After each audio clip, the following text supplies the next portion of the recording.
Now, it's amazing what doesn't exist in the real world. For example, in the real world, there aren't any things, nor are there any events. That doesn't mean to say that the real world is a perfectly featureless blank.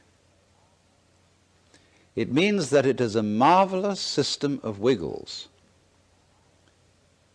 in which we descry things and events in the same way as we would project images on a Rorschach blot or pick out particular groups of stars in the sky and call them constellations, as if they were separate groups of stars. Well, they're groups of stars in the mind's eye, in our system of concepts. They are not out there as constellations already grouped in the sky. So in the same way, the difference between myself and all the rest of the universe is nothing more than an idea. It is not a real difference. And meditation is the way in which we come to feel our basic inseparability from the whole universe. And what that requires is that we shut up. That is to say, that we become interiorly silent and cease from the interminable chatter that goes on inside our skulls. Because, you see, most of us think compulsively all the time. That is to say, we talk to ourselves. And I remember when I was a boy, we had a common saying, talking to yourself is the first sign of madness. Now, obviously, if I talk all the time, I don't hear what anyone else has to say. And so in exactly the same way, if I think all the time, that is to say, if I talk to myself all the time, I don't have anything to think about except thoughts.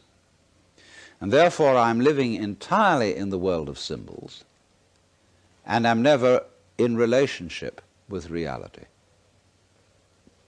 All right, now that's the first basic reason for meditation. But there is another sense, and this is going to be a little bit more difficult to understand, why we could say that meditation doesn't have a reason or doesn't have a purpose. And in this respect, it's unlike almost all other things that we do, except perhaps making music and dancing. Because when we make music, we don't do it in order to reach a certain point, such as the end of the composition. If that were the purpose of music, to get to the end of the piece, then obviously the fastest players would be the best. And so likewise, when we are dancing, we are not aiming to arrive at a particular place on the floor, as we would be if we were taking a journey. When we dance, the journey itself is the point. When we play music, the playing itself is the point. And exactly the same thing is true in meditation. Meditation is the discovery that the point of life is always arrived at in the immediate moment. And therefore, if you meditate for an ulterior motive, that is to say, to improve your mind, to improve your character, to be more efficient in life, you've got your eye on the future and you are not meditating. Because the future is a concept. It doesn't exist. As the proverb says, tomorrow never comes. There is no such thing as tomorrow. There never will be, because time is always now. And that's one of the things we discover when we stop talking to ourselves and stop thinking. We find there is only a present, only an eternal now. So it's funny then, isn't it, that one meditates for no reason at all, except we could say for the enjoyment of it. And here I would interpose the essential principle that meditation is supposed to be fun. It's not something you do as a grim duty. The trouble with religion as we know it is that it is so mixed up with grim duties. We do it because it's good for you. It's a kind of self-punishment. Well, meditation, when correctly done, has nothing to do with all that. It's a kind of digging the present. It's a kind of grooving with the eternal now. And brings us into a state of peace where we can understand that the point of life, the place where it's at, is simply here and now. The easiest way to get into the meditative state is to begin by listening. If you simply close your eyes and allow yourself to hear all the sounds that are going on around you, just listen to the general hum and buzz of the world as if you were listening to music. Don't try to identify the sounds you're hearing. Don't put names on them. Simply allow them to play with your eardrums. And let them go. In other words, you could put it, let your ears hear whatever they want to hear. Don't judge the sounds.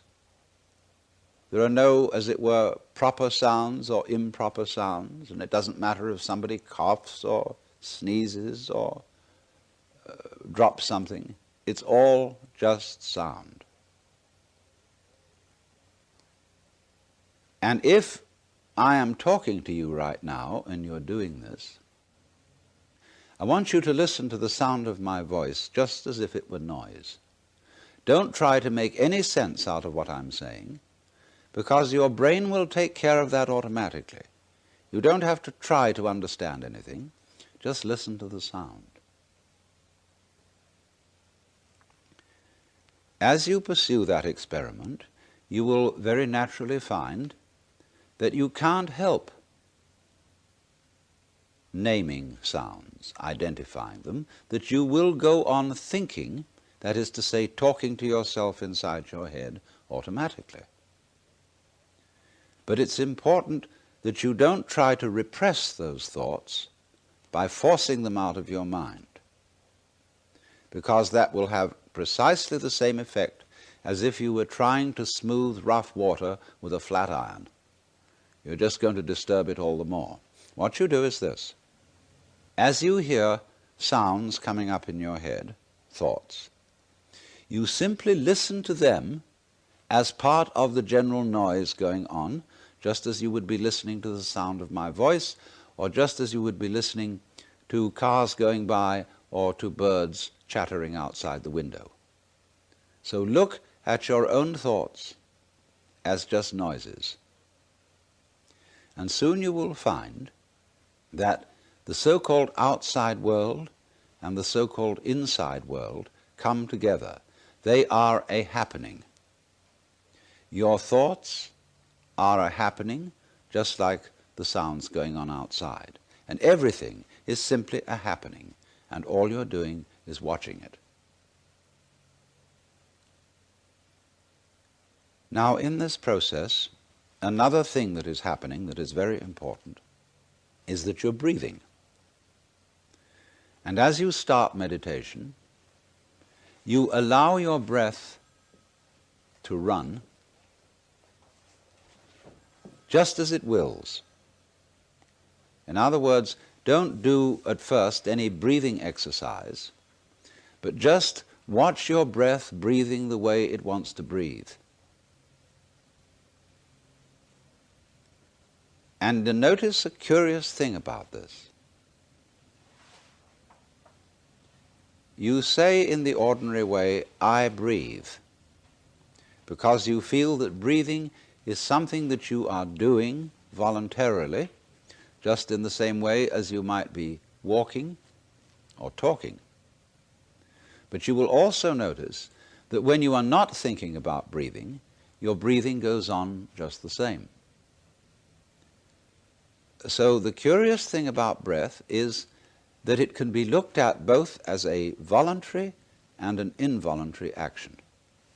You can feel on the one hand, I am doing it, and on the other hand, it is happening to me. And that is why breathing is a most important part of meditation, because it is going to show you, as you become aware of your breath, that the hard and fast division that we make between what we do on the one hand and what happens to us on the other is arbitrary. So that as you watch your breathing, you will become aware that both the voluntary and the involuntary aspects of your experience are all one happening. Now that may at first seem a little scary, because you may think, well, am I just the puppet of a happening, the mere passive witness of something that's going on completely beyond my control? Or on the other hand, am I really doing everything that's going along? Well, if I were, I should be God. And that would be very embarrassing, because I would be in charge of everything. That would be a terribly responsible position. The truth of the matter, as you will see it, is that both things are true.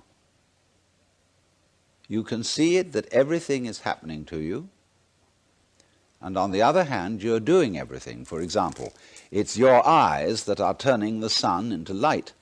It's the nerve ends in your skin that are turning electric vibrations in the air into heat and temperature. It's your eardrums that are turning vibrations in the air into sound, and in that way you are creating the world. But when we're not talking about it, when we're not philosophizing about it, then there is just this happening, this, and we won't give it a name.